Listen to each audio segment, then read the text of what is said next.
آج میں جنات کا غلام قسط نمبر 38 کے ساتھ آپ سب کی خدمت میں حاضر ہوں۔ ایپیسوڈ کی شروعات سے پہلے آپ سب سے گزارش ہے کہ اگر آپ کو میری ایفرٹس پسند آ رہی ہیں تو چینل کو سبسکرائب کر لیں، اور اگر ایپیسوڈز پسند آ رہی ہیں تو لائک ضرور کر دیا کریں۔ آئیے ایپیسوڈ کی طرف بڑھتے ہیں۔ میں جانتا ہوں، لیکن آج وہ مجھے کچھ نہیں کہیں گے، کیونکہ آج جنات اپنے بزرگوں کے ساتھ یہاں حاضری دے رہے ہیں۔ ان کی بیویاں بھی ساتھ آئی ہیں۔ کن کی بیویاں؟ میں نے اشتیاق بھرے لہجے میں پوچھا۔ اس کے چہرے پر عجیب سی چمک پیدا ہوئی۔ جنات کی، ہماری بیویاں، وہ بولا۔ یعنی جن زادیاں؟ میں نے استفسار کیا۔ جی ہاں، لیکن وہ ظاہر نہیں ہو سکتی، البتہ ایک دو بزرگ جن زادیاں ملنگنیوں کے روپ میں ہوں گی۔ باقی انسانوں کے روپ میں کیوں نہیں ظاہر ہوتی؟ نہیں، انہیں اس کی اجازت نہیں ملی۔ اجازت کیوں نہیں ملی؟ میں نے حیرت سے سوال کیا۔ بابا جی سرکار نے منع کیا تھا۔ میں تو برسوں سے یہاں اسی روپ میں آ رہا ہوں، اس لیے بابا جی سرکار نے مجھے کچھ نہیں کہا۔ بابا جی سرکار کے علاوہ دوسرا کوئی بھی جن انسانی روپ میں نہیں ہے۔ اس وقت ہمارا پورا گروہ اس درخت اور مزار کے ارد گرد موجود ہے۔ میں نے غازی کے اشارہ کرنے پر چند قدم دور بیری کے ایک بوڑھے درخت کی طرف دیکھا، جس کی شاخوں پر رنگ برنگے دھاگے اور کپڑوں کے چترے لٹکے ہوئے تھے۔ بھیا، یہ بیری کا درخت بھی کراماتی درخت ہے، غازی نے کہا۔ جو اس کا بیر کھاتا ہے اس کی مراد پوری ہو جاتی ہے، اسی لیے زیادہ تر عورتیں ہی اس بیری پر آ کر دھاگے اور کپڑے باندھتی ہیں۔ کچھ تو اس کی جڑوں میں چاول اور چینی ڈال جاتی ہیں۔ ان کے خیال میں درخت پر چڑھنے والے کیڑے مکوڑے یہ خوراک کھائیں گے تو ان کی شجر مراد کی لاج بڑھ جائے گی، اسی لیے تو صاحب مزار کو بیری والا پیر بھی کہا جاتا ہے۔ بیری والا پیر؟ میں زیر لب بڑبڑایا۔ یہ نام پہلی بار سن رہا تھا۔ ہاں، صاحب مزار بڑے روشن ضمیر ولی اللہ تھے۔ وہ اس کے نیچے بیٹھ کر عبادت اور تبلیغ کرتے تھے، جس کی وجہ سے یہ درخت بھی معتبر بن گیا۔ اس درخت پر پھل بہت کم لگتا ہے۔ یہ بھی ایک کرامت ہے کہ اگر اسے پھل لگ بھی جائے تو یہ ہر کسی کو نظر نہیں آتا، صرف وہ انسان ہی اس پھل کو دیکھ سکتا ہے جس کی مراد پوری ہونے کا وقت آ پہنچا ہو۔ اللہ تیری شان! میں غازی کی بات سن کر بیری والے درخت کی طرف جانے کے لیے اٹھنے لگا کہ ایک ادھورا سوال پھر میرے ذہن میں کلبلانے لگا۔ غازی، تم نے میرے پہلے سوال کا جواب نہیں دیا تھا۔ اچھا، ہاں، وہی سوال۔ ہاں، میں تمہیں بتا دیتا ہوں۔ غازی اب کی بار سنجیدہ ہو کر بتانے لگا۔ بھیا، آپ نے پوچھا تھا کہ وظائف پڑھنے کے باوجود جنات اور شیاطین دفعہ دور کیوں نہیں ہوتے۔ اس کا ایک جواب تو آپ کو مل چکا ہے۔ دوسرا سوال ہماری ذات سے متعلقہ تھا۔ آپ کا کہنا ہے کہ جب ہماری حاضری ہوتی تھی تو آپ وظائف پڑھتے تھے۔ اس پر میں ہنس پڑا تھا۔ اس کی وجہ یہ تھی کہ ہم مسلمان جنات ہیں، ہمارے من میں ابلیس کی گندگی نہیں، اس لیے ایک سچا مسلمان جن بشرطے کوئی غلط حرکت نہ کر رہا ہو تو اسے ان وظائف سے نقصان نہیں پہنچتا۔ لیکن میں تمہیں ایک وظیفہ بتاتا ہوں، اگر تم یہ پڑھ کر مسلمان جنات پر بھی پھونک مار دو گے تو تمہیں اس کا ثبوت مل جائے گا کہ تمہیں جس شخص پر جن ہونے کا شبہ ہے وہ اپنی اصلیت ظاہر کر دے گا۔ غازی نے مجھے وظیفہ بتایا۔ یہ قرآن پاک کی آیت تھی جسے میں بچپن سے پڑھتا آ رہا تھا، لیکن اس کے ساتھ غازی نے مجھے ایک اور آیت مبارکہ پڑھنے کے لیے کہا۔ اب میں یہ وظیفہ پڑھ کر تم پر پھونک ماروں گا۔ میں نے غازی کو چھیڑا، تاکہ تم اپنی شکل میں ظاہر ہو جاؤ۔ ارے بھیا، یہ حرکت نہ کرنا، ورنہ بابا جی سرکار اتنے جوتے ماریں گے کہ پھر ترستے ہی رہ جاؤ گے اور میں تمہارے سامنے نہ آؤں گا۔ غازی نے میرے ہاتھ پکڑ لیے۔ کیوں؟ ایسی بھی کیا بات ہے؟ میں نے کہا۔ ہے نا مسئلہ، وہ زور دے کر بولا۔ بابا جی سرکار کا کہنا ہے کہ انسان وعدہ کر کے مکر جاتا ہے اور وظائف کا غلط استعمال شروع کر دیتا ہے، اس لیے وہ کسی کو ایسا وظیفہ پڑھنے کے لیے نہیں دیتے۔ جب تک کوئی انسان ریاضت کی بھٹی میں پک کر کندن نہیں ہو جاتا تب تک اسے وظائف کی حقیقی معراج نہیں ملتی۔ غازی کی بات میں واقعی بڑی دلیل تھی۔ میں نے اس کی بات مان لی اور پھر ہم دونوں مزار کے اندر جانے کے لیے اٹھ پڑے۔ میرے ذہن میں ان لوگوں کو دیکھنے کی خواہش مچل رہی تھی جو بیری والا پیر کے عقیدت مندوں کے روپ میں مزار کے احاطے میں محو عبادت تھے۔ مزار کے احاطے میں اگر بتیوں کی سحر انگیز مہک نے ہمارا استقبال کیا۔ کالی شیشم کے منکش دروازے سے اندر داخل ہونے کے لیے تقریباً سر اور کندھے جھکا کر اندر داخل ہونا پڑتا تھا۔ دروازے پر مغلائی خطاطی سے بیری والے پیر کا نام اور القابات لکھے ہوئے تھے۔ میں اندر داخل ہونے لگا تو ایک مجاور کہیں سے ادھر آ نکلا۔ اس نے غازی کو قمیص کے کالر سے پکڑ لیا اور درش لہجے میں بولا، تو کدھر جاتا ہے سائیں؟ چل ادھر دیگوں کے پاس۔ غازی نے غیر محسوس انداز میں مجھے آنکھ ماری اور منہ کھول کر مجاور کی طرف دیکھنے لگا۔ اس کے ہونٹوں کے کناروں سے لالیں ٹپکنے لگیں، آنکھیں کھینچ گئیں، بدن پر تشنج کے آثار نظر آنے لگے۔ وہ ہمک کر مجاور سے غیر معلوم زبان میں کچھ کہنے لگا۔ مجاور کو اس کی باتوں کی سمجھ نہ آئی تو اس نے پاس سے گزرنے والے دربار کے ایک ملنگ کو بلایا اور کہا، سائیں کو لنگر کھانے میں لے جاؤ، ناپاک حالت میں مزار کے اندر جانا چاہتا ہے۔ مجھے مجاور کا یہ انداز پسند نہ آیا۔ میں کچھ کہنے ہی لگا تھا کہ غازی خاموشی سے ملنگ کے ساتھ لنگر کھانے کی طرف چل دیا۔ اسی اثناء میں ایک عقیدت مند مزار کے اندر جانے کے لیے مجھ سے راستہ مانگنے لگا۔ میں نے اسے اندر جانے کے لیے راستہ دیا اور خود ایک طرف ہو گیا۔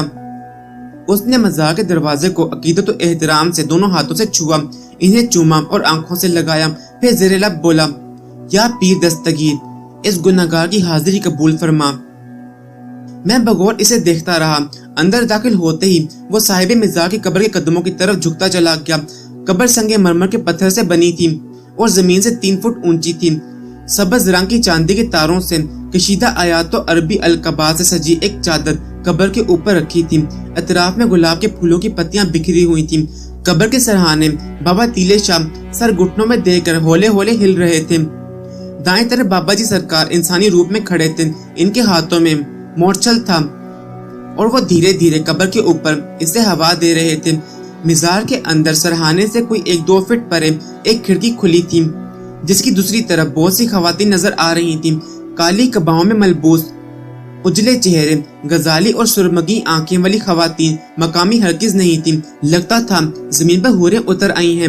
میں نے باہر دیکھ لیا تھا، یہاں آنے والے متوسط نچلے طبقے کے لوگ تھے، لیکن ان خواتین کے شاداب پرسکون اور عمارات کی چمک سے خیرہ کرنے والے چہرے دیکھ کر احساس ہوتا تھا کہ یہ پوش علاقے کی خواتین ہیں۔ ایک لمحہ میں مجھے ان پر عربی و ایرانی خواتین ہونے کا شبہ ہوا۔ قیامت خیز اور حسن آتش نوا تھا۔ گلابوں کی سرخیاں، شہد اور دودھ سے دھلے ان کے چہرے انہیں مقامی عورتوں سے ممتاز کرتے تھے۔ اس سمے مجھے خیال آیا کہیں یہ جنات کی بیبیاں تو نہیں ہیں۔ یہ خیال آتے ہی میں جسارت کر کے انہیں دوبارہ دیکھنے لگا۔ ان کی آنکھوں میں ایسی جادوئی برق اور کشش تھی کہ انسان کے دل کا آبگینہ اس حسن آتش نوا کی ایک جھلک سے پگھل جاتا۔ اس سمے مجھے یہ احساس بھی ہوا کہ مجھے مزار پر کھڑے ہو کر ایسی تاک جھانک نہیں کرنی چاہیے، لیکن میرے سامنے ایک ایسی مخلوق کھڑی تھی جسے دیکھے بغیر رہا بھی نہیں جا سکتا تھا۔ من چاہتا تھا بس انہیں دیکھتا رہوں۔ ان کی عمروں کا یقین نہیں کیا جا سکتا تھا۔ ہر ایک اس قدر جاذبیت اور نسوانیت سے گوندی ہوئی تھی کہ یہ طے کرنا مشکل ہو رہا تھا کہ کون دوشیزگی کے پہروں میں ہے اور کون عمر کی سیڑھیاں چڑھ چکی ہے، کس کی جوانی کا سورج ڈھل چکا ہے۔ گویا ہر ایک جوانی کے مہتاب کی بھرپور کرن تھی۔ شاید میں یوں ہی بے حس و حرکت کھڑا رہتا، لیکن اس عقیدت مند کی ایک حرکت سے میں چونک پڑا۔ وہ اونچی آواز میں آیات قرآنی کی تلاوت کرنے کے بعد ہاتھ اٹھا کر مناجات کرنے لگا۔ چند ثانیے بعد ہی وہ قبر کے قدموں میں اپنا سر رکھ کر رونے لگا۔ زادو کی تار اس کی ہچکیاں سن کر بابا جی سرکار نے اس کی طرف دیکھا اور پھر ان کی نظریں مجھ پر مرکوز ہو گئیں۔ ان کے لبوں پر خفیف سی مسکان نمودار ہوئی۔ انہوں نے مورچل اس عقیدت مند کے سر پر مارا تو وہ ہڑبڑا کر اٹھ بیٹھا۔ اس کا رونا دھونا، عاجز و انکساری یکدم کافور ہو گئی۔ اس کی آنکھوں میں ایک بھی آنسو نظر نہیں آ رہا تھا، لیکن اس کی آو فغان سے لگتا تھا جیسے اس کے دل پر کرب و اذیت کے آرے چل رہے ہیں اور آنکھوں سے ساون بھادو جاری ہو گئی۔ عقیدت مند فوراً بابا جی سرکار کی طرف بڑھا، جھک کر ان کے قدم چھونے لگا تھا۔ یہ بابا جی پرے ہٹ گئے اور مورچل اسے کندھے پر مار کر بھاری بھرکم آواز میں بولے، جاؤ بیٹا، اللہ تمہاری مراد پوری کرے گا۔ عقیدت مند الٹے قدموں سے پیچھے ہٹا، قبر کو ہاتھ لگا کر ہاتھوں کو چوما اور آنکھوں سے لگایا اور اسی عقیدت و احترام سے مزار سے باہر نکل گیا۔ میں بھی اندر داخل ہو گیا اور گھسکتا ہوا اس بگلی کھڑکی کے پاس چلا گیا۔